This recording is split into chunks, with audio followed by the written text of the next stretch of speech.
You know my favorite in bit was ever? What's that? Episode 25. You talk about this. You start like, you're like, Hana likes disenchantment. I'm like, oh, I love disenchantment. And I'm like, Bean. You're like, Bean would destroy you, or Bean would kill you. And I like snap immediately. What a way to go. That was my favorite end bit. Like, just no thought. That's how I want to go. That's one of our end bits? Yeah. Episode 25, go listen to it again. Like, the end bit's funny on that one. That's so good. You can't use that as the end bit because that's just referencing another end bit. No, I think at 54, we get like one self-referential bit, and then we have to go back to denying that this is like becoming a thing.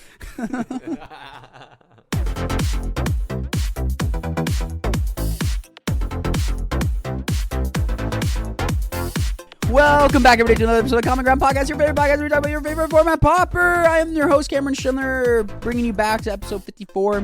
Joined, as always, by Thomas Hammergun. What's up, baby? Yo, yo, yo. Yo, yo, yo, yo. How you How's it doing? going? I'm good. I'm chilling. Having a good time. We're vibing. Oh, yeah. We're having a good, nice, chill sesh. I've been working a lot the last few days, and it's nice to just kind of relax with my friends. Heck yeah. Also joined by James Hippo Hieronymus. What's up, brother? The sky. You got me. Served me. Today we are doing some mailbag questions. I'm doing wonderful. Thank you for asking. I said, "What's up?" That's like, not the same question. Oh, it kind of is. I mean, mine. You asked him what's up, and then you asked him how he was doing. No, I feel bad. I'm sorry. How are you doing, James? I'm fine. Oh my god, this is gonna be an episode of all time. It sure is. Today we got some mailbag questions, so we're gonna be going through there, answering some of y'all's questions and stuff, and then we're gonna. It's been a minute since we've actually like looked at the challenges and delved in. Like we've last week we had the interview of Skura, and I can't remember the week before we ran pretty long, so I think we're gonna actually look at challenges, maybe spend 30 minutes answering some questions and stuff. Then, yeah, sounds good. I'm into it. Who wants to lead us off? I can read the first one if you'd like. Please do. All right. So we got a few of y'all's emails pulled out. Thank you so much for writing in. It genuinely means so much to see so many nice things that y'all are saying about the show. Like, it really, really means a lot. Y'all are really, really cool for saying that. Donkey! Excuse me. We got this first one coming in. Hey, Jacob from Minnesota here. I just got into Pauper a couple months ago, and I'm really enjoying it. Mainly online, but I'm trying to get more competitive in paper. Now, I mainly play Yu-Gi-Oh! As my poison of choice, and while I've been having fun with Gruul Ramp, I'd love some other deck recommendations. But this is actually my main question. I was looking at some lists from the challenges, and I can't figure out some of these sideboard choices. Why are you playing Life's Roar? So I would love an episode, or at least a segment maybe, talking about common sideboard cards and what match you side into them. But even if you don't decide to answer the question, just know that I very much appreciate your content during my long work days. Smiley face. That's from Jacob, Minnesota. Thank you. Thank you, Jacob. Life's Roar is the 1 and a green creature spirit. All creatures able to block Shinnin of Life. Oh wait, that's the wrong card, isn't it? No, this is the right card. Oh, okay. It's the Shinnin of Life's Roar. Yeah. Yep. I'm like, wait, am I reading the right one? Okay, perfect. Shinnin of Life's Roar. 1 green for a creature spirit. 1/2. All creatures able to block it do so, and you can channel it for 2 green. Discard Shinnin of Life's Roar. All creatures able to block target creature this turn do so. So this is just acting as a taunt effect, so that you don't have to play like Rancor in your deck and things like that. It's just a free way. It's an uncounterable way to give your team trample. Yeah, so you're channeling this like 90% of the time, and it's for like the Gruul mirror, I would imagine. It's for like the mirror in any deck that's like looking to just block to like get by, like elves or like mono white or things like that. And other go YD decks too. Yeah, basically. So you put this on a creature you don't care about getting through. Arbor Elf, great choice. Yes, then all your big creatures aren't getting blocked, because if they have 60 creatures, they have to block. All of them have to block the Arbor Elf. Exactly. Correct. So, yeah, cool. So that one's there. And just like, I think we did a episode in the past about sideboarding. If you want to scroll through our discography. That's correct. And go through there. I think we did a good decision. And the more you play the format, the more nuanced some of the sideboards will become. Like, some stuff is very, very obvious, like Weather of a Storm. Godolpha. The blast. Yeah, for- Dust to Dust for Grixis Affinity or whatever affinity deck. But it kind of becomes more and more intuitive as you go, and there will be some weird stuff like Shenan's of Life Forward that you kind of look at, and it's not as like in your face at what you bring it in for. But sideboarding is probably the hardest thing to do in Magic, and we do have a whole episode about that. I think next to mulliganing. Mm-hmm. So only knowing about this person that played Gruul Ramp before, and they played Yu-Gi-Oh, what's a deck you would suggest them? So they're looking to play lots of stuff in each individual turn. Like they're trying to chain one thing into another, make some busted plays. I'd say Dredge. Dredge, mono red. Those are both kind of decks that want to do that. No, I feel like Dredge is just like, it's something different from like the Gruul Ramp strategy already, and it's kind of like unique in the format. You play all these dinky dudes, and It is harder to interact with, as is Yu-Gi-Oh. Like a lot of Yu-Gi-Oh games, kind of hard. Things are hard to interact with. So I imagine this is going to give a similar feeling. It's like it's able to do this really powerful thing with this really powerful engine. And there's not like a whole lot of ways to interact with it like immediately in the format. There are, but again, there are other ways in Yu-Gi-Oh. You have these very targeted cyborg cards. For like, say you wanted to stop somebody from playing like spell cards, you would have like royal or it's like rule of law or royal pressure or whatever the card is. But we have the equivalent of Magic cards, where like if you wanted to beat the the blue terror deck, you just board in circle. You just board in red blast. So, Yeah. Same things like that. So these like very targeted hate cards for the graveyard, like Relic Virginitas and so on and so forth. For the Dredge deck, that just kind of gives you that Yu-Gi-Oh feel. Like they're very targeted. They're going to probably lose to these hate cards, but this is giving you that like burst of like really high power that is really hard to interact with initially.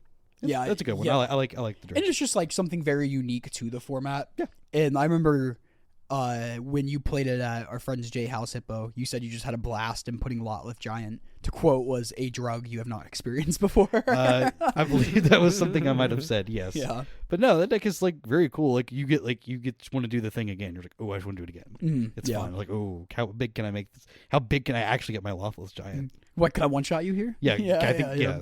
Even just the value Lotleth Giant. Yeah, you can just like dump them for like 10 or something. I just 10. Just a 10 ball. It's easy game. Is it drain or is it deal damage? It's still damage because you can stop it with like a prismatic. Oh, yes, you or can. prismatic strand. Sorry. Yeah. Yeah, you can stop it. You don't see a lot of strands nowadays. So. Not right now, but I think the most prominent deck playing is just like the White Weenie deck. Because like Coggate's not a deck currently. Thomas, do you got a quick deck suggestion for this person? No, I really like the Dredge suggestion. Heck yeah. Like just something different than Gruul Terror. Like even maybe, or Gruul Terror. I would love to see this list. Something just like different than Gruul Ramp. Like I'd even like suggest like a Terror deck or something. Just get a feel for the format, And that's also, and Terror could also be an option because you think about Yu-Gi-Oh as like hyper efficiency, right? Terror is operating on everything as being hyper efficient. That is true. So it also give you that kind of feeling too. You're like, I'm trying to put these 2 5/5s into play very quickly. On turn 3, I want to put 2 5/5s into play. It's big. Again, thank you, Jacob. We appreciate your questions. Appreciate you listening and the question. Yeah, and your kind words. We appreciate that a lot. Yeah. Who wants the next one? Is it me? I can do it. It's short, so I'm going to take it. This comes from Nick C. So without Sinkle, and I know him will never see the light of day in Pauper, does Pilfer and the new Sage offer a chance at a mono black control deck being a little bit better than it has been in the recent times? And what does a deck list look like even if it doesn't necessarily include these cards? Yours sincerely, Nick C. What is the Sage? That is a great question. Yeah, the Sage, it's the Infestation Sage from Foundations. It's a single black mana for a 1/1. Yes. I believe it's an elf. I think it's a zombie elf. And it dies into a 1/1 black and green insect token with flying. So it's like a black version Doom Traveler. of... Yeah, exactly. Literally Doom the Traveler. art's just kind of borrowed from Doom Traveler. Yeah, like same composition a little bit. Yeah, color shifted Doom Traveler. Okay. Yeah. So maybe not like in a mono black control. Like we've talked about, like when we were spoiling that episode, we talked about we're getting like more and more of these style effects. It's just like we're really missing a nice payoff for like a mono or a black X sack deck. Right. Like, so the pieces are there because like Deadly Dispute is one of the most powerful cards in the format, and Infestation Sage and Deadly Dispute I think play very nicely. And we have together. the outlets. Like we have like the carrion feeder and stuff like that. They Yeah, just get yeah. ginormous. There's just and- like cheap outlets to do stuff. They're looking for like mono black control. Like, Yeah. Right. this is- Yeah. That is the different end of the spectrum, Mhm. but like that's where the Sage immediately kind of sparks my yeah, interest. but when I think of Sage, because I don't think Well, you this would necessarily I be mean, you like, could also just look at it like gardens. Yeah, I so mean, that's- you just have to really yes. look at it like Right. kind of like a garden stack. that's Yeah. what I was gonna say. Like mono black control has been like, oh, like we don't see it anymore because mono black control just turned into Golgari Gardens or Jund Gardens now even. Right. Because mono black had trouble finishing the game, and once Avenging Hunter was introduced, it gave the deck huge closing power. Like it's practically mono black control, but with a real finisher. And now with Writhing Chrysalis, it just gives it this whole other mid-rangey gameplay too. Like you can play to the board a little bit more, and Writhing Chrysalis itself is a good finisher if it's the last thing alive. Any other thoughts on that? There's also older versions of like mono black control, like kind of like the Devotion deck was kind of seen as more like a control deck because it's just playing like things like Defile and not Crypt Rats. Well, it is by Crypt Rats. Well, because Gary's legal, right? Well, yeah, but you've also got what's the Chittering Rats? The card that card's very sick. Oh yeah, is it? That's They just put a it's card a hand, back on it's a- top? yeah, it's a hand control card. It's a sick card. And they asked about Pilfer. I think Pilfer is a sick sideboard card. I think it's a little underplayed, just because like I agree. I think it Decks- is. Yeah, I think it's also underplayed. decks like we've talked about, like, well, Gardens really likes Duress because it can kill any creature, but like it necessarily can't kill the emblem creatures. So Duress kills creatures. Duress can hit everything but a creature. Oh, And like if you're playing Gardens, the rest of your deck just kills the creatures. sure. But Duress cannot hit like the emblem creatures like Monarch and Initiative, which can be really problematic for the deck because sometimes you can play your own and get it back, but sometimes you don't have a creature to swing back and take the initiative or Monarch, and you die really, really quickly. And killing a Moldrifter is not very good either. No. So I think Gardens is a deck that can happily eat the mana deficiency of 2 mana there for the Duress effect, I think.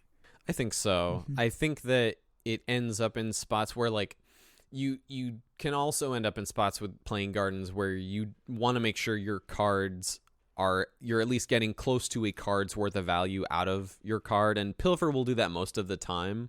But I think there are some matchups where like if the game goes long and you top deck a Pilfer versus top decking like an Ichor Wellspring or a Deadly Dispute or Yeah, something, yeah. or like it has like I don't know if that's where you would use the term diminishing returns or whatever, but like the like early copy is probably still like really good as it would be in any deck, but I imagine the late game copy is not quite as good in mono black control. That's why I like seeing it in some lists of that's why I like seeing it in some lists of some like blue black terror lists. Like, I've been seeing it in sideboards here and there, and like I like it there. I think it's really good to just like nab whatever you need. Same with it's played in the fairies decks too. The Yeah, black yeah. fairies decks. And diminishing returns is not Pauper legal too, Thomas. Correct, Oh, it is not. that's fair. It is- That's fair. it is a So I guess we have to come up with a different term. That's a busted draw 7. We don't want that in our format. Would you like to take the thank you, Nick, again? Thank you. Yeah, thank you. Would you like to take Chris's crush? Oh my God, words today. Yes, I will take his question. Thank you. From Chris, this says, "Hope you are having a happy Thanksgiving." Thank From you. Chris again, I will say. Chris included a meme with this one. Oh, is it I'll the? post it. Okay. It's Is that very the- good. Yeah, Chris has supplied several topics at this point Yes. throughout the Yeah, throughout we the podcast. appreciate so that far. a ton. Thank you, Nick. Mhm. Thank you so much for answering Thank my you, Chris. question. And Nick was last question. hey guys, it's Chris again. Hope you are having a happy Thanksgiving. Thank you. Thank you so much for answering my question and for the insight on my deck list. I really like the look of Derek's Jund Wildfire deck. I assume we're talking about from the Team Triss event. Mm-hmm. I love the Wildfire package, and I remember Derek saying that the deck doesn't have a way to close the game. I was thinking that since the deck can play a slower game plan, wouldn't Avenging Hunters work for closing games? What are some other good finishers in Pauper? Thank you for all the wonderful content you all produce. Love hearing from some of the people in the community, Chris. And then with an asterisk, did we already mention his recommendation of the Pauper Discord top 16s? I think we mentioned it before, but we can mention it here again. Chris has recommended to us before, and we have several of our, at least one or two of our local team players who participate in these paper, like webcam Pauper Discord tournaments. There's a server for it. We can include the link again yes. in the description. So to yeah. answer the wildfire question, so when I was actually looking at playing this deck for the event as well, I did have a maybe board of some cards when I was tweaking some numbers on some cards in my deck, and I put one of each of the Monarch and initiative creatures in my in that maybe board. It's like because I had that fear that the deck was going to have the problem that we found out it does have, but I didn't know where it was going to slot in. I was just like I couldn't find numbers. I was like maybe this deck doesn't need things like Writhing Chrysalis. Maybe it doesn't need whatever number of cards. But I was also just having trouble finding a place to put this Avenging Hunter, or the Monarch creature or whichever one. But yeah, that was kind of my what I ran into at least. But good finishers from the deck. You could probably cut the Writhing Crystals. I think it was really awkward in the deck. At least when I interesting. At least that was thinking about when I was goldfishing it and thinking about how it would play out in a matchup. It just seemed very awkward. At any point, it just seemed not great. But I think the card that was most impressive, at least from what I got to see and how my goldfishing games played out, was how good Nyxborn Hydra was, though. Yes, Nyxborn Hydra was very strong. That has been very impressive to me. I would agree. I would assume Writhing Chrysalis is one of the major regions to have green.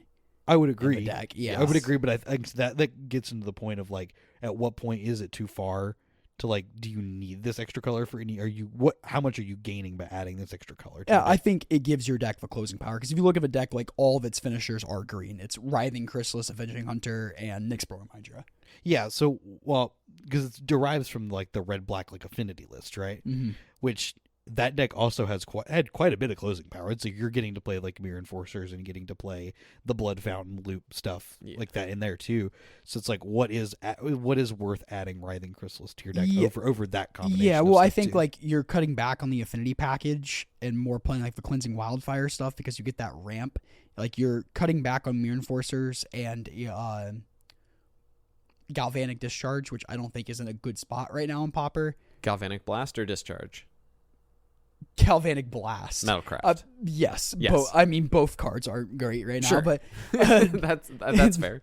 Metalcraft, the one with Metalcraft. So I think you're cutting down on those because you want to play more the black removal and stuff, and less of the affinity package and more of the mid-range plan. I feel this deck compares better to Jund Gardens than affinity, because you're kind of surviving playing the mid-range game first and then figuring out how to close out the game later. And you have these refurbished familiars too, which if one refurbished familiar gets in for two, the card has done its job, of its job. It's just a holdover from the smushing the best parts of modern affinity with the best parts of modern gardens and smushing them together and having this wildfire stack. And I think the deck, I guess my thought on that, is almost supposed to struggle to close the game.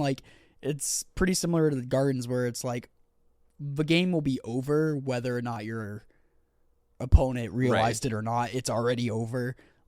You have 5-6 cards in your hand, your opponent's top decking. So my only issue with this deck is that it has a trouble finding its spot in a game, because there's not a ton of removal spells to keep you in the game for as long as there's copies of Cast Down, copies of Galvanic Blast, right? But then it's taking advantage of the Card Clan Shaman package with Toxin Analysis. And you also have to remember that the versions that are seeing popularity now are playing snuff outs, and the versions that we were working with leading up to trios, we weren't on the snuff out technology yet. That wasn't public knowledge yet or whatever. That was being hidden for Paupergeddon knowledge. Legitimately, that's what it was. Yeah. I think it seems like it has a hard time either being able to put an aggressive slant on the game when it needs to, versus being able to stay in the game long enough for that to happen sometimes. Yeah, the most aggressive thing it can do is put a Writhing Chrysalis into play. Well, turn to refurbished familiar. Yeah, well, yeah. And there's only the deck I'm looking at from Paupergeddon. It only has one untapped artifact land, so your odds of doing that are, well, you have a Blood Fountain too, so that helps quite a bit. Never mind. So only one, but so your odds of doing refurbished familiar on turn 2 are lower than affinity or black white blade or something too. But correct. yeah, that's like still a access you can play on. But I that's like what appeals to me about this deck is because like you can protect yourself from like the core Skyfishers that are out there and stuff with the Writhing Chrysalis. Like Writhing Chrysalis is just an insane card. Oh, it's very, And like very strong. every deck I've like got to play it in, it's just been like the best card in the deck. Like when you and I were playing, Thomas, you were playing Mono Blue Terror and I was playing Jund Broadscale. Yep. A lot of the games we played and stuff, it's like, okay, you're like disrupting my combo, but like the games where I'm like, okay, Writhing Chrysalis, Writhing Chrysalis, Writhing Chrysalis, good luck, I guess, you know? Yep. And then like, or even just 2 Writhing Chrysalis, and I'm like, okay, you have to deal with these because you will never win the game. And Like you I have run out of cards in my graveyard to escape this sleep of the dead. Yeah, like I can no longer convince myself that I'm ahead. And that's a different deck too. Like with Jund Broadscale, you can't give that deck time. With like the Jund Wildfire list, you can give them time though and stuff though. So I don't know. It's a cool deck. I really want to play around more with Cart Clan Shaman and Toxin Analysis. Like that shell I think is really powerful because a 2-mana board wipe is good. I would agree. Yeah. What about some other good finishers in Pauper? Just like a handful of stuff first thing that comes to your mind. Writhing Chrysalis.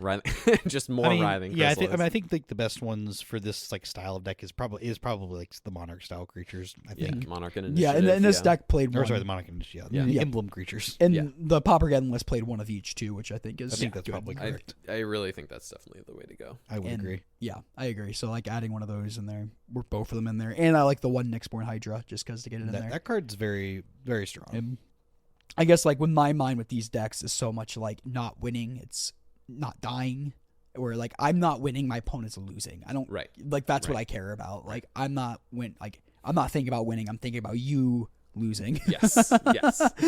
Which is kind of funny. What's the split on Krark Clan and Toxin Analysis deck? This one's 3/3. Okay, so it's playing more than the Affinity deck Yes, does too. yes. So this one really it's really wants leaning to 2-for-1 hard you. into that. Oh yeah, it wants to like 5-for-1 you.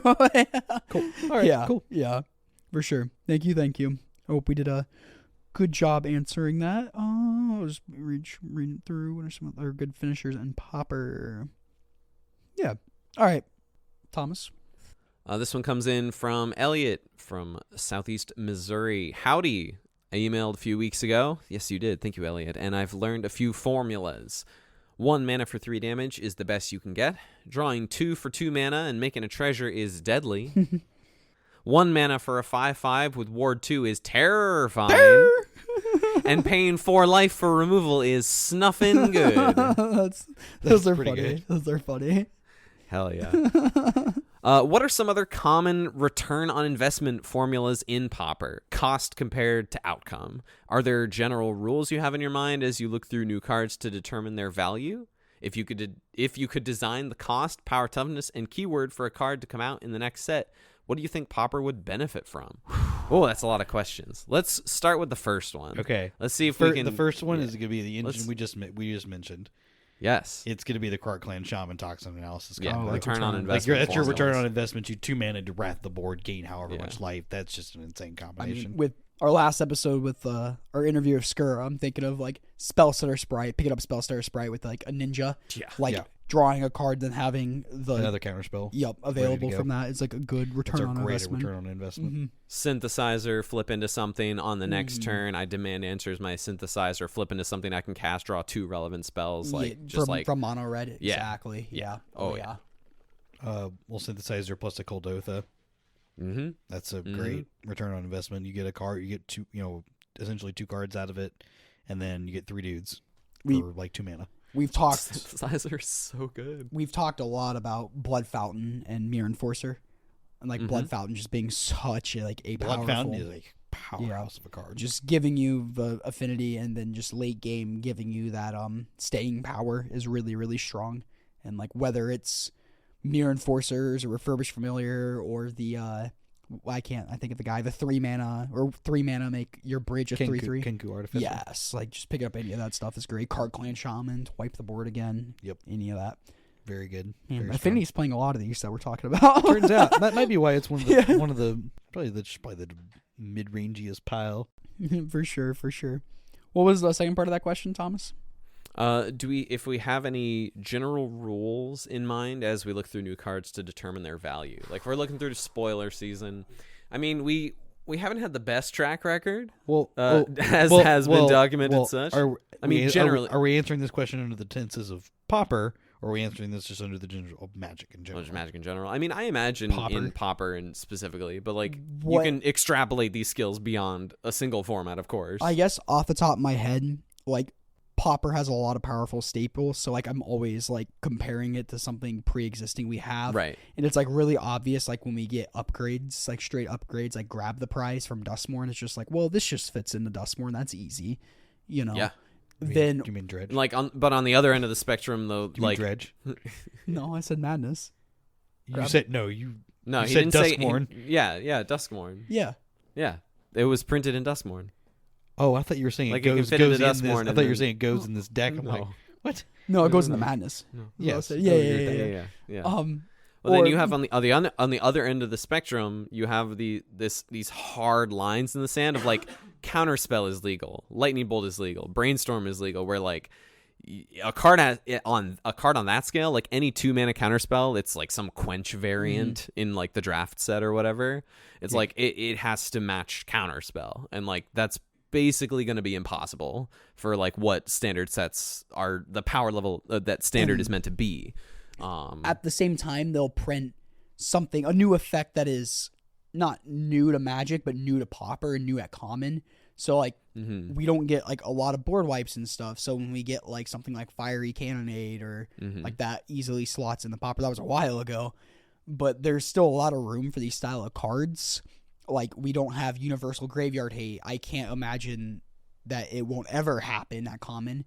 Or we don't have these powerful 4-mana draw 2 effects that we see get printed in standard control decks. Like Memory Deluge or Spell Gyres at Common. That's a really cool card I think would be a nice common. It's scry 2, draw 2, or counter target spell for 4 mana. So Chemister's Insight is another old one. Like all these like uncommon to rare. Like 4 mana, some variation of draw 2 and something tacked onto it. Either it's like flashback, like Memory Deluge or Chemister Insight have a jump start that gives you that extra card.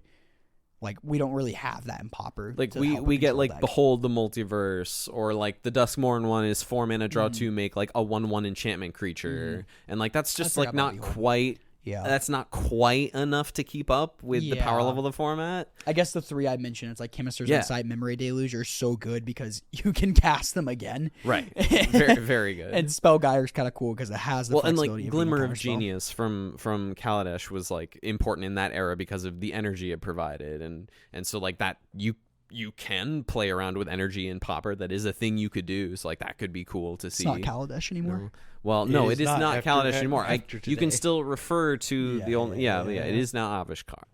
Do y'all have any thoughts on the design question, or do you think we can not the design silo question, that away? Not the design question, but adding a type of card that does see value at Pauper. Any card that says you can play any number of copies of this card, anytime that is ever printed, it becomes instantaneously valuable. Shadowborn Apostle. Currently, we have Heir Apparent. Just like popular, like it's something persistent people like to brew petitioners. Those are Brewer's Paradise, like Slime of Humanity. Those are all cards. Those are all cards that people like love to build decks around. They open up people's brains into finding what cards work with these, what makes this card tick, so on and so forth. So I think that's a card to watch out for anytime it happens. Yeah, I agree. I'm reading that last one. That's hard. Yeah, what if we bury that one away and we could come back to it potentially with a whole episode. We could design maybe we each bring one to the table. Design a Pauper card. Yeah. Let's silo that one away for later. We can use that one for later. Cool. All right, who's got the next one from Findlay Murdoch? All right, got you. All right, this is from Findlay Murdoch. Thank you. Guys, I'm a recent listener, and I heard your mention Simic Terror, and I need help. I've been building Simic Terror with Land Grant, love that card, and Malevolent Rumble, but I can't figure out which direction to take it. Right now, it's between Monstrous Emergent list running 4 Cryptic Serpents and 4 Hooting Mandrills, more low-to-the-ground list with Delver and Nimble Mongoose, maybe Razzle Dazzler. What other ways would you take it? or cards that could be of interest. The flashback stuff seems more important with Malevolent Rumble bidding so many cards. I know neither option will be anything close to competitive, but I really appreciate the help getting the deck to be optimal. Thank you. So one of the decks that caught my eye before this before the Team Trios event was that like Teamer Terror deck. So I thought the deck was like looks sweet. There's so many cool cards in it. Yeah, and I think one of the reasons that deck even had a chance of working, like in any way, was the fact that it had Malevolent Rumble in it. Because it just and Writhing Chrysalis. They had Writhing Chrysalis. Yes, that was a huge part. That of was a big I part of it. But the fact that you're a terror deck getting to play Writhing Chrysalis, like that, being able to connect the two with a card like that, and the card that is just is going to find permanence. It's going to find permanence. It's going to find your win conditions. But yeah, I think you can build it where you're basically just splashing red just for the Chrysalis. I think that was, like there's enough good blue and green cards that fit all in this shell together, like Malevolent Rumble, like that you called out. I like Monstrous Emergence. If folks aren't familiar with it, it's a common from Duskmourn. I've been playing it in Standard and really enjoying it with Tolarian Terror, funnily enough, in a Simic Terror list. The deck is sweet. It's true. But Monstrous Emergence is 1 green for a sorcery from Duskmourn. It's a bite spell of sorts where you're going to have a creature deal damage equal to its power to another creature.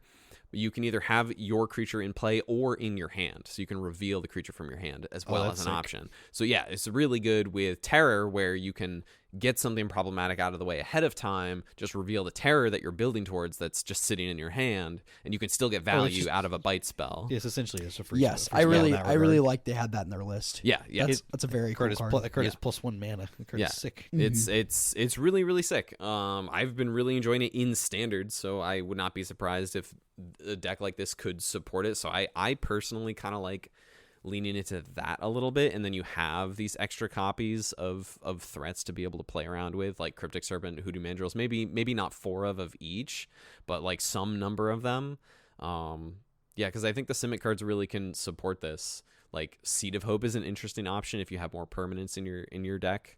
But if you play the right number of duels, and maybe you're still island focused, but you make sure you have enough green sources so that you can Malevolent Rumble on 2 fairly consistently, then you can also just still play Counterspell, Brainstorm, Thought Scour, Lorien Revealed. Like you can still play these parts of the deck too if you really want to stay like up on this velocity of spells. The deck kind of needs to like do the terror thing consistently. Yeah. And they're still playing the Thought Scours and Mental Notes too to get you to the terror stuff. Let's go. And looking at your 2 lists, you kind of have the, like I was reading your question, like the lower to the ground, the one that had the terrors plus the nimble mongooses and delvers, and this other list that has terrors plus Cryptic Serpent and Hooting Mandrills, big hoots. With like big hoots, a lot of like the Dimir terror decks you'll see, they don't play the 4 or even 3 copies of Gurmag Angler. Is that correct, Hippo? I know you have more experience with the deck than I do. Blue Black Terror did play 4 okay, each. Never mind. And like this deck even has like more milling power with the Malevolent Rumble and stuff too, which is nice. But I was thinking that the 2 don't have to be exclusive. Like you can play the Delver Secrets like with like the Cryptic Serpents and Tolarian Terrors and Big Hoots too. I actually, why don't we just like the only green cards you play in the deck is, or like the 2 green cards, like the Monstrous Emergence are really sweet.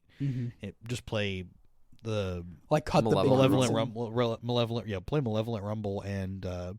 Would you cut the hoots for Delvers and you? Yeah, you think just play like basically play Mono Blue Delver, right? And just splash the 2 cards. Yeah, I like that. And then you just get to play like I was thinking your island because you get to play your island cyclers too. We'll play the 3 cards because like Land Grant, Malevolent Rumble. And Land Grant. Yeah, Land Grant's so free though. Land Grant is a free. Ideally, it is a free. It is a free spell. It's always free. There's No, I like that thought. Live in this positive world with me, Thomas. I like that thought a lot, Hippo, because it's like the deck doesn't have any problem with like closers or having the board presence and all.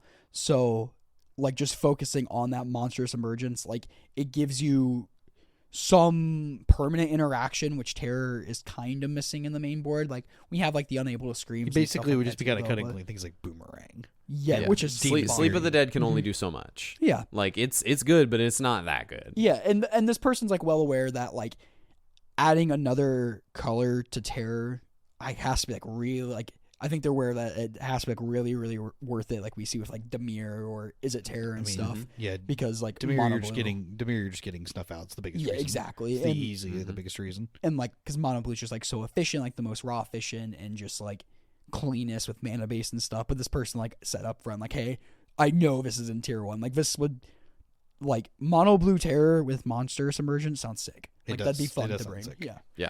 Heck yeah. Cool. Maybe get a little Murmuring Mystic action sideboard. So Yeah, I love that they Mystic in also there. mentioned Nimble Mongoose. Oh, there's one in there. There is one. I had a second one. I have some tragic news. That card has not been playable for so long. I love that card so much. What card? Nimble Mongoose. Oh, The card is not playable, unfortunately. I wish it were because that card is so sweet. Yeah, Because when I very first started taking interest in Legacy years ago. oh yeah. I looked at the very first deck I ever literally laid my eyes on was a Temur Delver deck. Yeah, those And I'm decks like, were really popular This for looks a long time. so. I was like, this looks so Delver sick. of Secrets and Nimble Mongoose. Yeah, It That doesn't was, die to you bolt. play 1-on-1 and just like protect the queen. Yep. Yeah, just like But unfortunately, in the year of our Lord 2024, when Delver's still good. Delver's still fine. Delver's still Nimble good. Mongoose, not so much. Nimble Mongoose feels really rough when people are playing 1 mana 5/5s Fives, or yeah. 2 mana 6/5s Yeah, or or 0 mana 1 mana 4/4s. here's 3 1/1s. Yeah. 0 mana 4/4s. 0 mana 4. Yeah, it's, 3 mana 3/3 indestructible. 4 mana 2/3 and 2 0/1s. Yeah, so it's just like the stats The even list goes on and on. also like we have easy ways to actually dealing with this card in the format too. We have like we have a bunch of edicts. in the festivities and edicts. Oh Yeah. yeah. Like Oh. we have so many ways to kill Oh. this thing. Sorry, Nimble Mongoose. Yeah, I like that. I will be the first to say I love Nimble Mongoose. I like big Done. hoods over. Oh, I would absolutely yeah, put over Hooting that. Mandrels over that. Yeah, But Yeah. the list Big is Hoots sick is sick. though. We really Yeah, like it's very cool. Thank you. Love the We'll put brain the exercise. we'll put both your Oh, lists yeah. in We'll the try to list. description too, Lists are so sick. listeners can look at it as well. Hippo, I think that was the last question we have on here. But would you like to? You said you We brought have- some. No, we have some more questions. we have Oh, some we more have more? questions. Can I not read? No, they're in Discord. They're in Discord. Oh, okay, that's what I was going to All right. ask. Yep. Our frequent listener and friend Jay sent us in a question and said, your favorite card of all time, bonus points if it's a common. Thomas, would you like to answer this? Do you know your favorite card of all time? My favorite card of all time. Bonus points if it's a common. Bonus points if it's a common. I will not be receiving bonus points. No, I would get will- close. I would get very close. I don't think I will be receiving bonus points either. My favorite card is probably still Dragon Lord Ojutai. It's from Dragons of Tarkir, Mythic Rare. One of my favorite commanders. Boo. When I played Commander. This was the headlining creature, like end game creature of an Esper control deck in Standard. Throughout its time in Standard, in various forms, it was super fun. I had a lot of fun with this deck. I played it in a couple of GPs, like right around when I was graduating from college. So it's very memorable to me. It's an Azorius 5 mana 5/4 flying dragon. If it's untapped, it has hexproof, and if it hits them, you anticipate. So you just like look at the top 3, pick one, put the rest on the bottom. Yeah. At the time, we actually had anticipate legal in the format. too. Yeah. It We was had, a card played in that deck. in that deck, multiple anticipates. It was really sick because you had counterspell if you had a dragon in play in that format, which was really sick. You had Edict. In, like literally blue counterspell if you revealed a dragon from your hand or had a dragon in play. It was really sick. You had an Edict that gained 4. Gain 4 if you revealed or had a dragon. in the Atarka Red format. Great. Yeah, that sounded great. Ooh, Yeah, Oh, that's yeah. my favorite card of all time. I think so. Reasonable. Cameron. There's a lot of strong contenders nowadays, though. But That's fair. Yeah, like similar to Thomas, like there are like a lot of cards that are like near and dear to my heart. Like I don't know, like Grief from Rakdos Scam, like that deck in Modern's like the most comfortable I've ever felt with a Magic deck ever. And you're fighting with Chris on, you can throw him off. Like there's just like a lot of cards I'm really fond of, like FTK, even though like wasn't around that era, I still love it. My Peasant Cube, Crystal Shard's still pretty cool. You know, You've said some nasty things to me about Crystal Shard. Yeah, it's annoying. I love Ephemerate. Like Ephemerate Biles. My favorite card is, I think it's still Teferi Hero Dominaria. Good old 5 fairy. Man, just look like at you both with Excellent your choice. blue white cards. because like that was the first standard I played was. that was a good standard. I guess too. the second standard I played, like I had like great standard. a Guilds of Ravnica, I had a Boros deck, then like War of a Spark came out, and then I built Esper Control. And the only way to win the game was with Teferi's Emblem. You exiled all their stuff, and then Teferi's -3. It took itself. Yeah, it could target itself. So you just put Teferi back in your own deck, and then your opponent had no lands to play, and every time you drew, you exiled if they played a land. So you would just deck them out because Teferi always tucked himself. Loved it. It was so so much fun for me. Like, it was very, very No, that deck was sick in that standard format. uptick, like drawing a card to Fairy, like upticking it, activating Search for Iskanta, go to my end step, untap Search for Iskanta and something else is insane. So much fun. You're like the backside Search for Iskanta. That deck was so sick. I played a lot of Niv Mizzet that format on Arena. Oh yeah, when Arena was new. I played a lot of that Esper deck on Arena. It's fun. It was really with fun. the Fairy and Search for Iskanta and whatnot. Absorb's fun to cast too. It is a fun card. Yeah.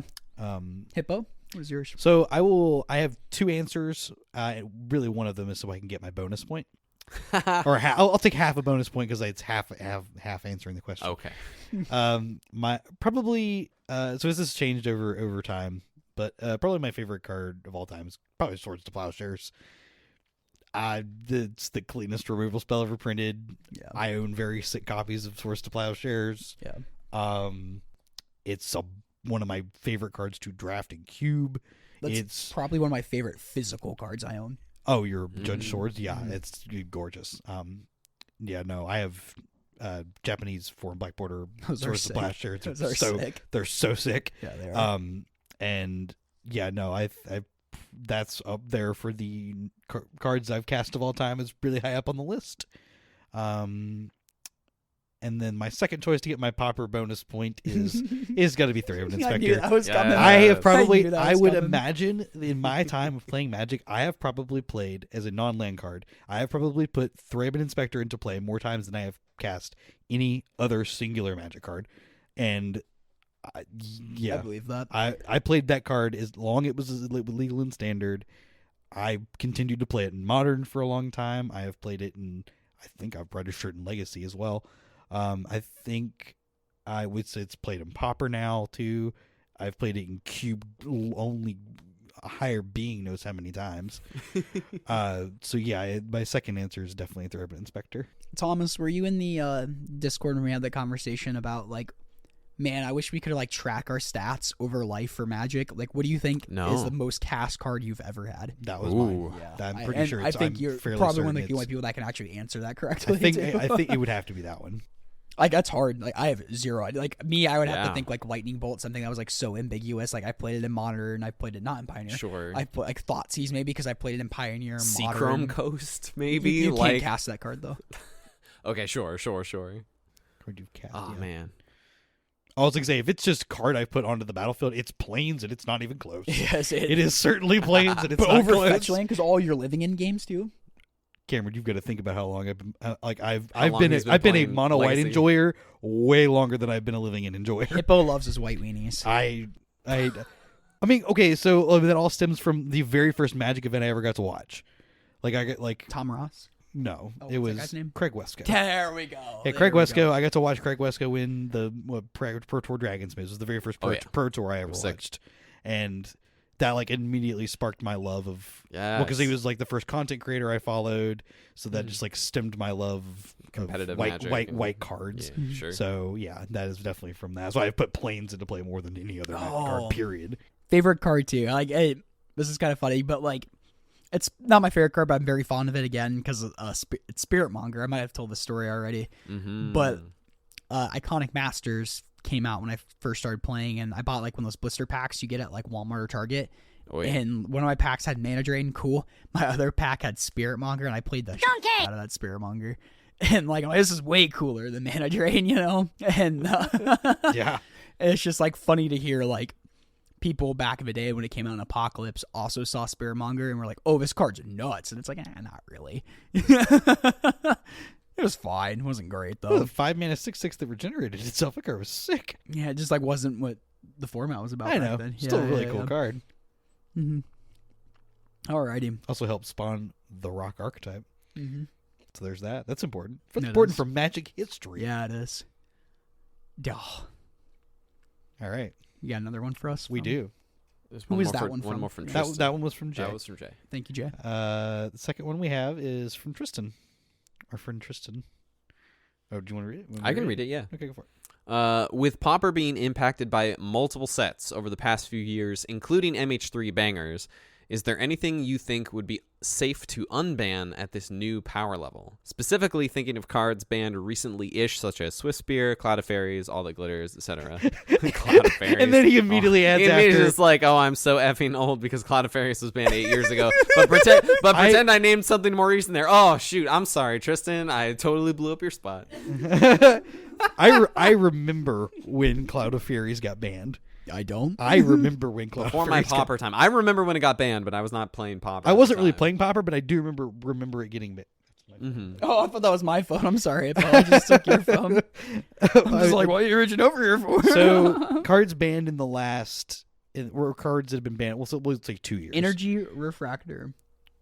That Wait, card's that one's not banned. It's the, the Prophetic Prophetic Prism. It's Yes. I think the other version. Yes, I think easily Prophetic Like Prism every is time we have fine. this conversation, that's just like the freest. Yeah, that's fine. I think that one's fine. I did see somebody's argument against it. They're like, "Do you want to sit there and play against Tron, like however many rounds around?" It's like, well, that's one, that's not going to happen, and two, Ponza is in the format if we really wanted to put the deck in check.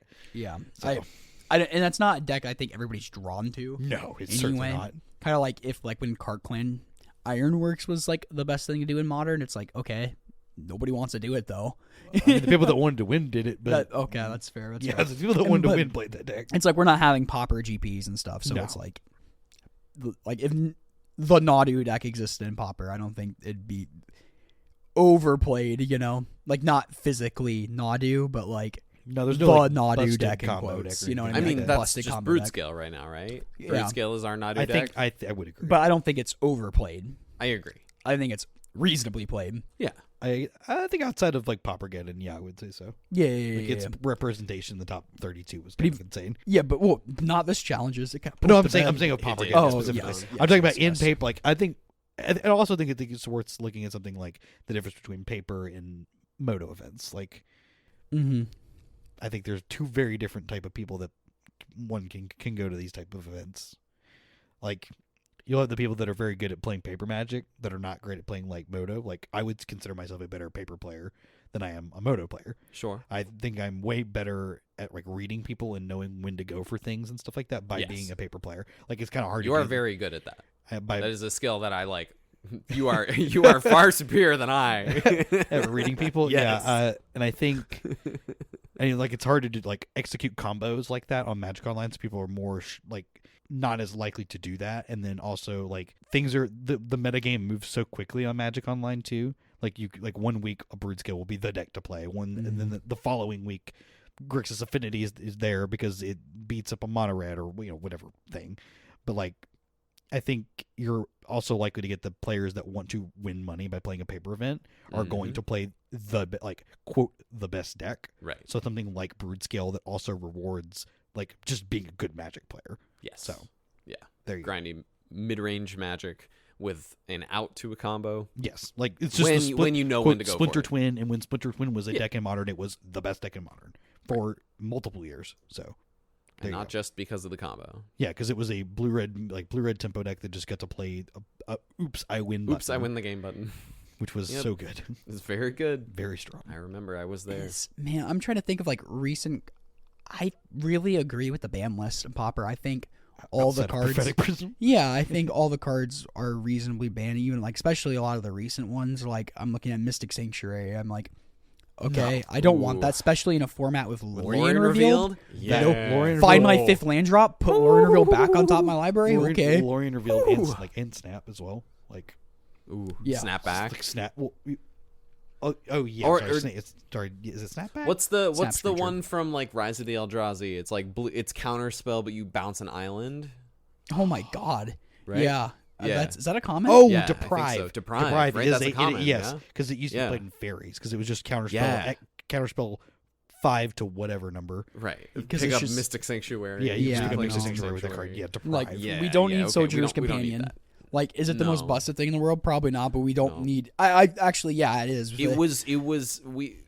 I think it would be better now than it even was then. Yeah, I'm like, yeah, I agree. I'm like, wait a minute. Yeah, it is the most busted thing. Yeah. We don't need 4 We more don't need mirror 4 more mirror enforcers. enforcers. 4 more reinforcers.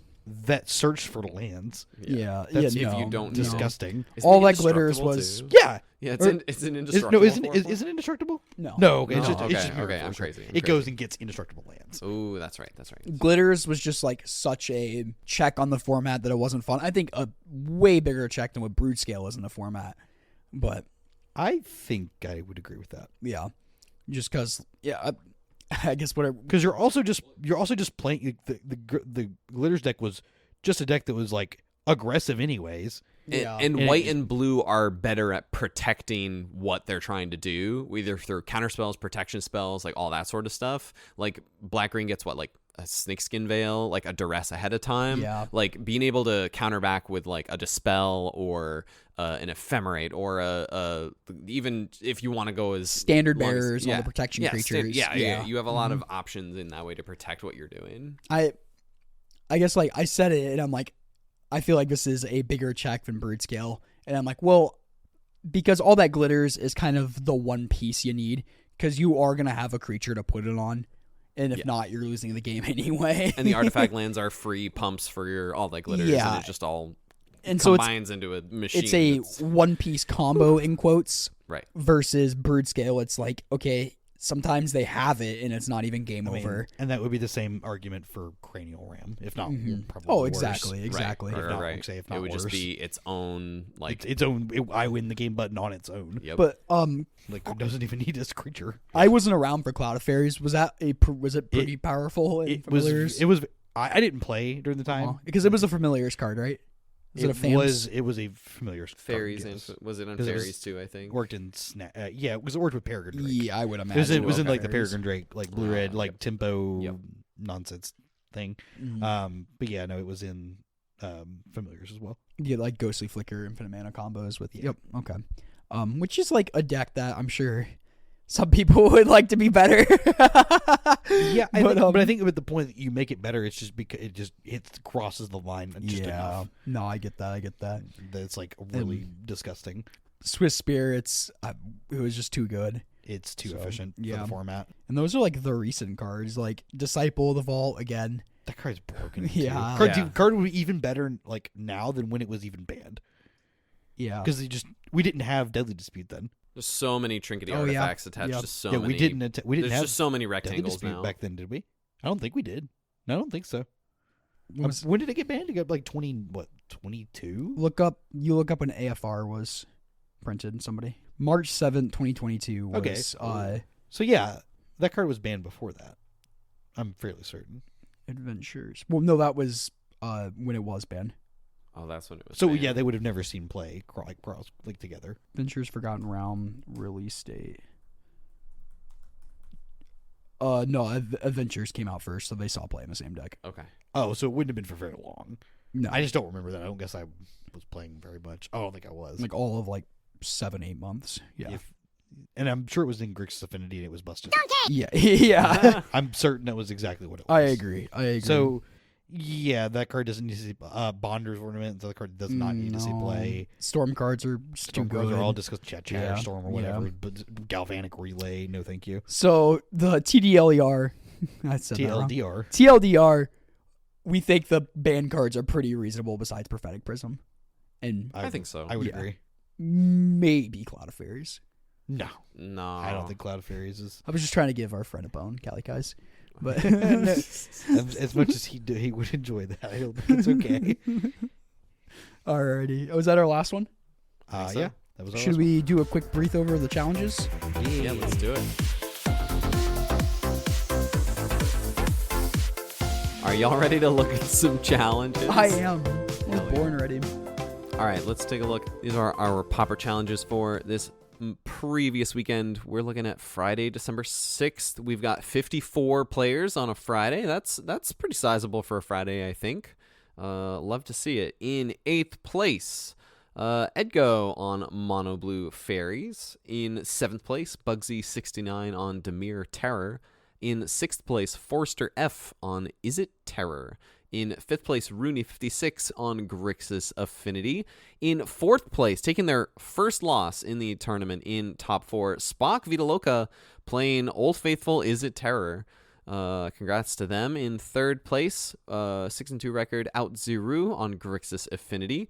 In second place, rclint21. rclint has been making quite a run over, I think, the previous weekend. We didn't cover it, but I believe they won one of the challenges the previous weekend. They might have. Yeah, I believe I saw that on the ye old Tweetsville. Anyway, rclint is playing Flickertron. And in first place, Dragtar with an 8-1 record playing White Weenie. Let's go. What an upset, actually. That's go. a great matchup for Tron. Really? Yeah. You're a fog deck. You are? Oh yeah, you are. Yeah, you're a fog. you're a dedicated fog deck with like an infinite combo or a near infinite combo. With your deck. That's impressive. That is. Do you think maybe there was a split involved? Maybe there's possible there's a split. There's also a chance you just like didn't draw your fogs. I guess technically. Yeah. It's true. It's a slower thing. It's a slow deck. Like, Yeah, I mean, it's a very slow deck. Probably one of the slower decks. It's only 3 fogs too, so it's not like. Well, yeah, there was that. You're also a mystical teachings deck, mm-hmm. So there's that, and you're like you have removal spells too. It's not you're just a fog deck. Is the teachings a one of? Teaching is a one of. 2 of in this or one. 2 of in this one, and but yeah, like you have like actual removal spells too. Mm-hmm. That's wild that was the result if there was no split. Yeah, I mean it happens. It does. You can definitely run bad, like, but you're like an Archaeomancer looping deck, so mm-hmm. that was just kind of wild to me. Yeah. No, I get that. And this, the first place list is kind of interesting. We have like 1 standard bear, 1 coalition honor guard in the main board.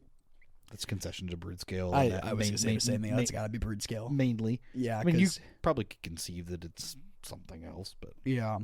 It has other applications and stuff, but it's just like Broadscale is the main thing. So it's like they can't combo through one of those. They have to get rid of that before putting the seems very difficult actually. Yeah. And it's like if they're not on main board Cart Clan Shamans, they cannot do that. So seems very difficult for them. Yeah, it turns like a horrible matchup into a very favorite game 1. Especially since you can kind of just dig for them really hard with like Militia Bugler.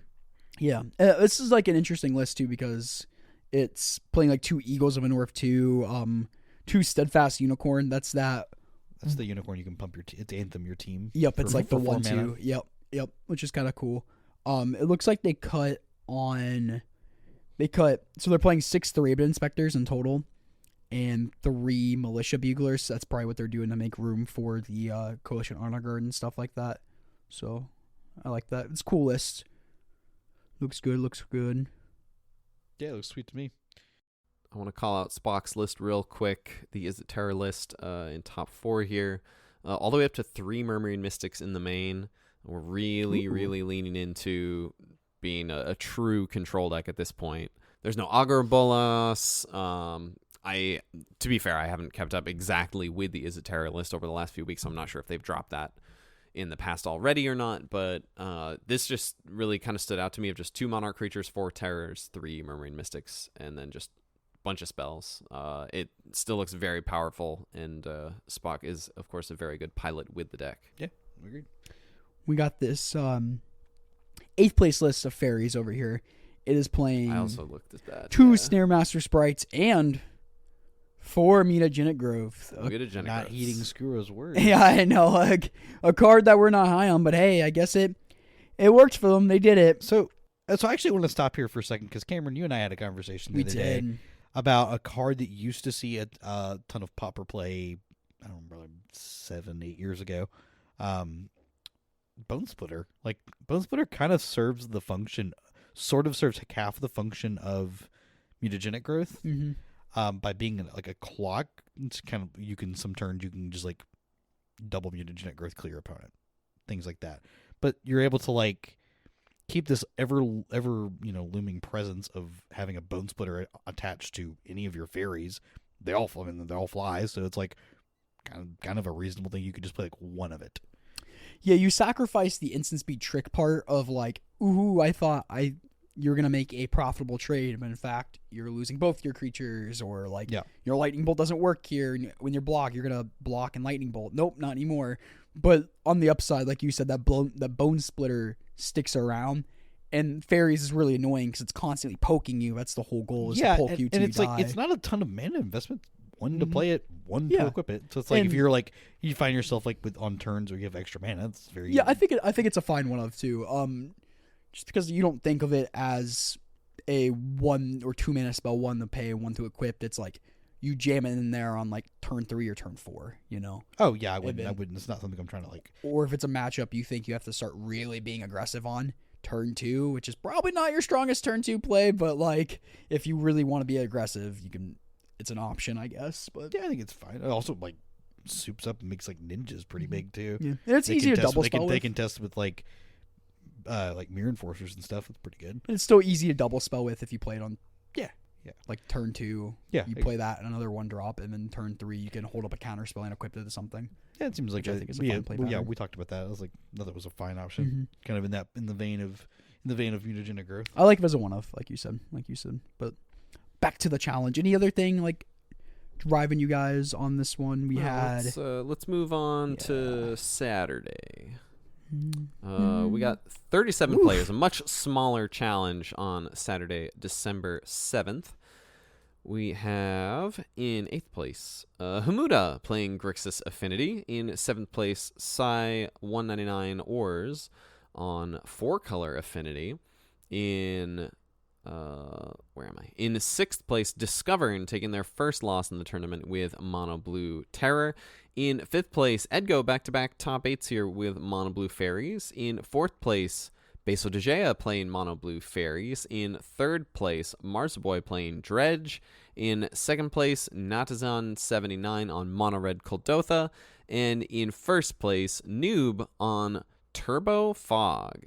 With an 8-1 record here in 1st place, we are looking at the black-green version splashing for 1 Stream of Thought in the main.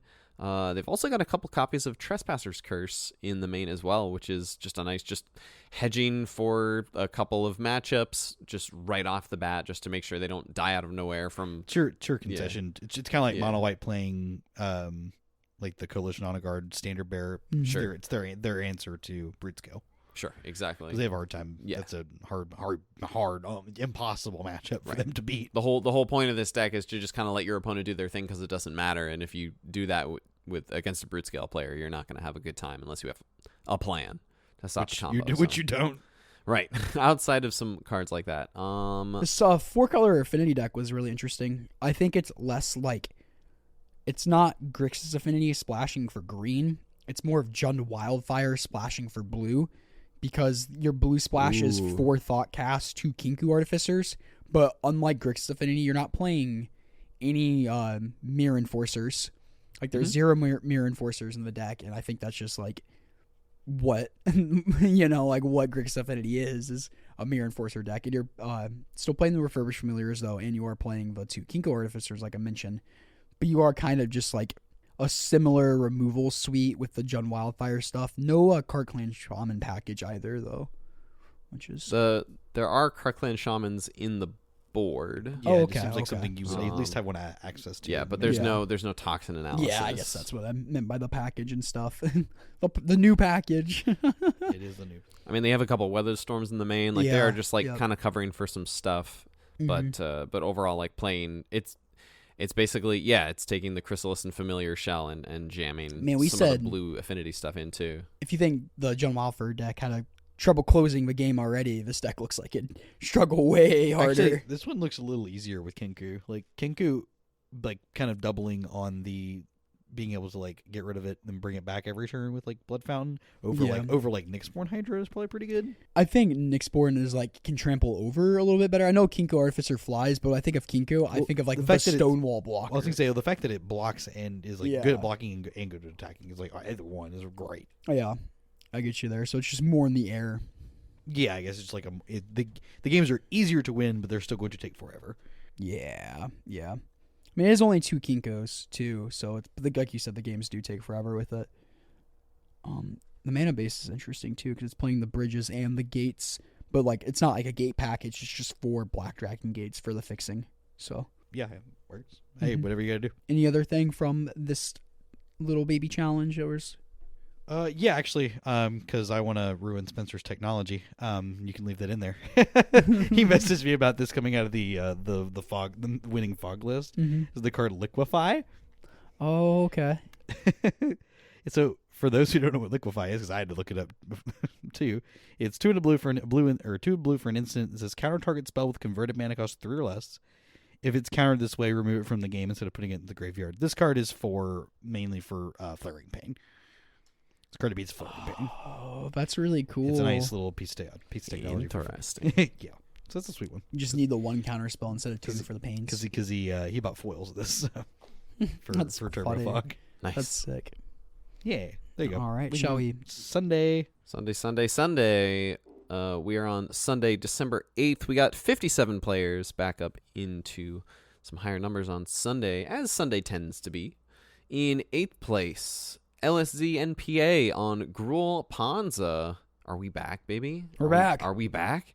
In 7th place, Mim Mogul on Glee Combo. Looks like the black-green version. In 6th place, Wolek on White Weenie. Joined in 5th place by the Rabbins, also on White Weenie, but it looks like there might be a bit of a splash there. Oh, there certainly is. Cannot wait to talk Excellent. about this. In 4th place, Tiago Figuete on Mono Red Kuldotha. In 3rd place, LB True, or IB True, on Demir Terror. In 2nd place, taking their first loss in the finals, Aster 17, playing a version of Jund Gardens that I'm interested to chat about. And in first place, with an 8-1 record as well, Hold the L on Turbo Fog. This Fog list, as I'm back-to-back wins. Back-to-back wins with the archetype. 2 different players. This list is playing a very, very similar list, it looks like. Also playing the Trespasser's Curses in the I think that's just kind of the way for them to move forward. It also ends the game. and the Liquefies, yeah. It also just ends the game kind of quickly. Trespasser's Curse? Or ends the game a lot quicker. It does? I mean, it's going to end quicker than it not being in your deck. It lets you have it's basically extra copies of Crypt Rats for the purposes of draining them to death. I guess, yeah. Puts you in some capacity to not lose the game. It's kind of cool. I like the Trespasser's Curse. It just adds a little, as much as it is mostly there, I imagine, to hedge against the red decks and the Broadscale decks. You're already so good against the red decks. That's a great matchup. Sure, but to hedge a little bit against Broadscale then, but it also just provides incremental damage and just adds another punishing layer of just your opponent trying to develop anything against you, and you just you can just sit there and do nothing for a few turns, and there's no way they're coming back from the game once you have that set up. That's the whole point of playing these styles of decks, kind of. And in a similar way, it kind of leads to what I wanted to talk about and loop back to a question that was asked earlier about Pilfer, the second place list. That is basically, it's Jund Gardens. It's gardens splashing red. It's got the Chrysalis and a couple breath weapons in the main. That's cool. But it is playing 3 Pilfers in the board. So kind of like how we called out where Pilfer, is it worth the spot in these types of lists? And at least some players are choose to believe that it is. And I'm sure it's good because it covers all of the bases you need. No, I agree. It's cool to see that show up. I do like the 2 breath weapons here too. Seems like a good call out. Especially if you expect fairies to be more popular. Yeah, fairies, given mono fairies, red's always here. Yeah. So it's just nice to have. I like that. That's cool. And the Nyxborn Hydra, cool. This Nyxborn Hydra is very, very good. This white weenie deck. Oh, you're talking about the not white weenie The one deck? with splashing broccolis. Yeah, we're splashing the Gates package. Yeah, that's cool. Yeah, we're playing 2. It's just like the white weenie deck, but you're splashing two green cards. You're playing Gate Creeper Vine and Malevolent Rumble, along with the gate, just 12 gates and 4 blue cards of a sideboard. Oh yeah, we get to play. Yeah, we also get copies of Negate for 4 negates. Wow, what's that for? Anything your creatures can't beat. Actually, it's probably not terrible against Broadscale. Because that's kind of a rough, counter kind of a rough matchup. Because you can counter prismatic strands, you can counter breath weapons. It stops Krogclan Shaman from doing the thing that it does. Oh yeah, kind of, sorta. Negate the toxin analysis. You stop the toxin analysis. Yeah. I might hurt you still. Yeah, it's it's a funny card though. I get it. I don't know. It's there for some reason or another. Yeah. Cool. Actually, it also helps your combo matchups. Think about you just stone cold lose to Cycling Storm. A lot of time, and sometimes Fog will get greedy and be like, okay, I'm only gonna leave up the 1 Fog here because it's I'm not playing against a counterspell deck, But once you name blue on a gate, the jig is kind of up, Oh yeah, That is immediately. fair. Yeah, Also, they're like, "What are you playing it for?" yeah. You might just want to psych your opponent out. I have named the wrong gate color in my deck before. Oh god. My opponent's like, "What's that for?" I'm like, "What do you mean?" He's like, "You like," because I think it was Boros here. Like, "Are you playing green cards?" I'm like, "Nope." That's why I always just say the two colors, and then I just like The I other was like, it will be the other one, Mm-hmm. no matter what, until I say differently. Yeah, that's That's fair. just understood.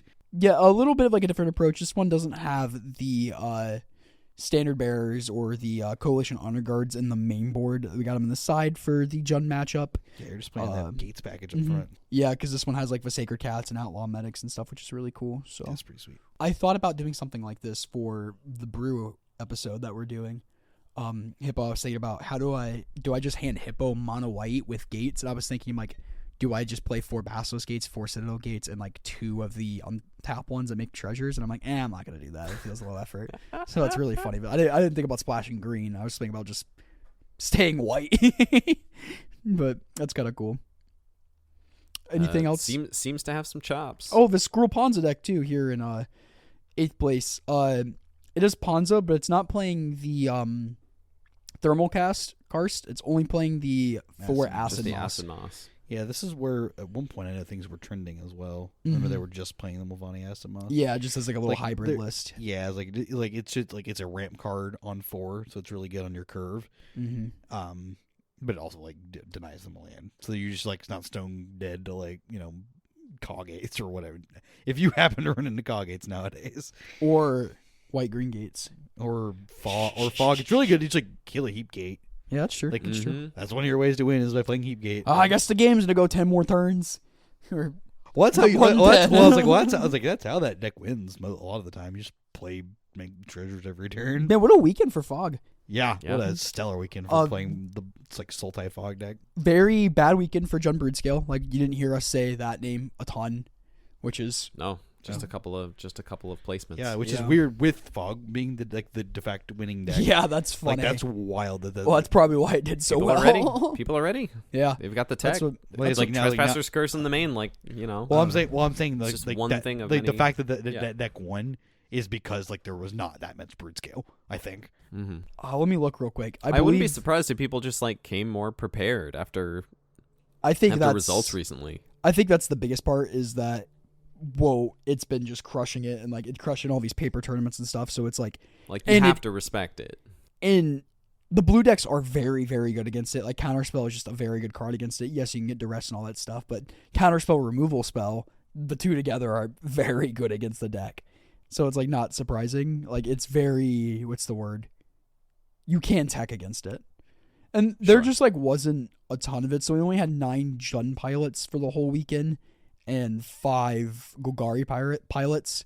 So that's tied for the 3rd place deck. Most played deck for 3rd place if you combine the two together at 13 players.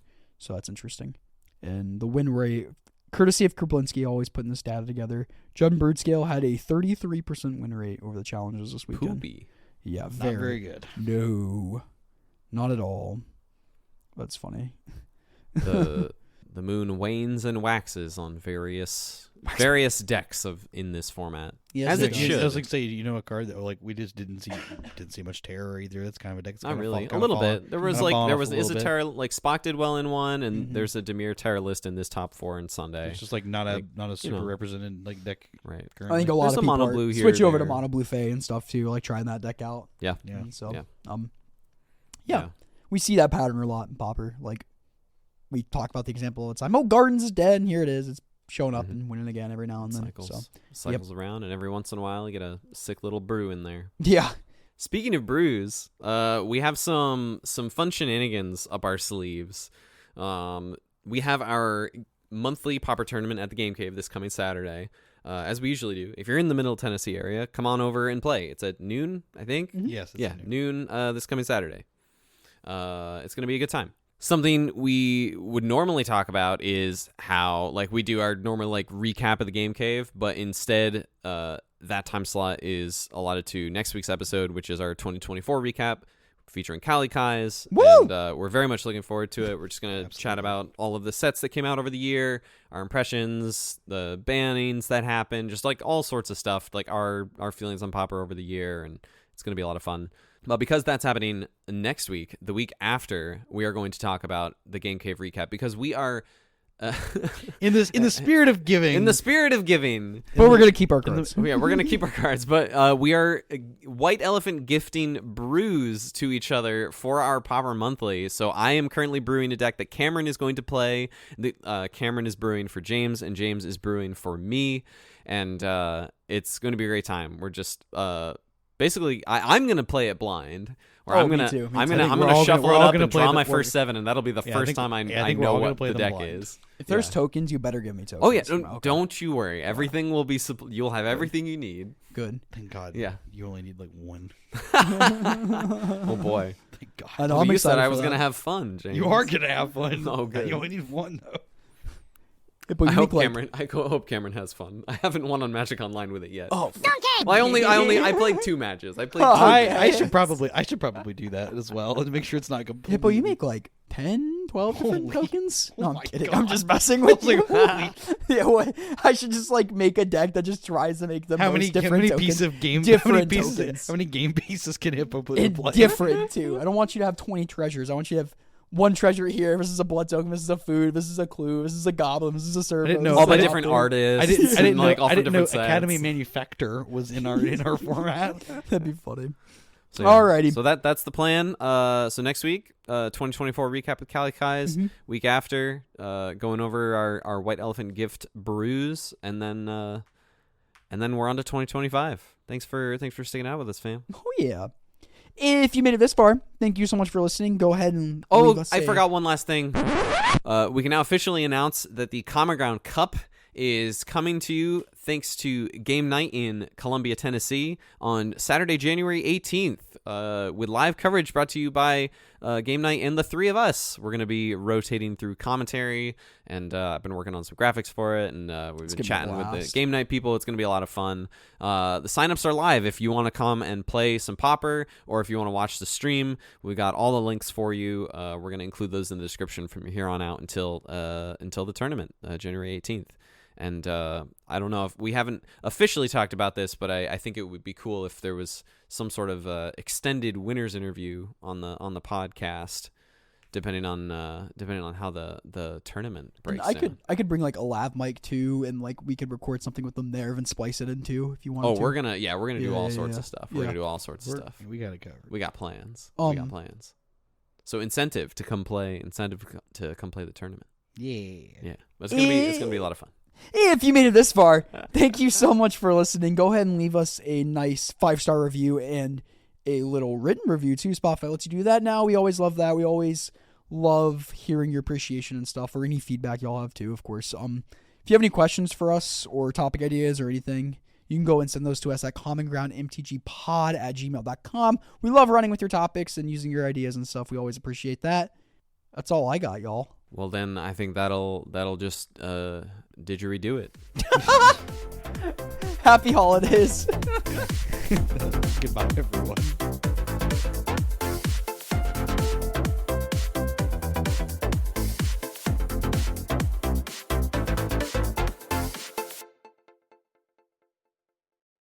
All right, this comes in from Elliot, repeat emailer. That sounds terrible. It does. That's like a crime. A repeat.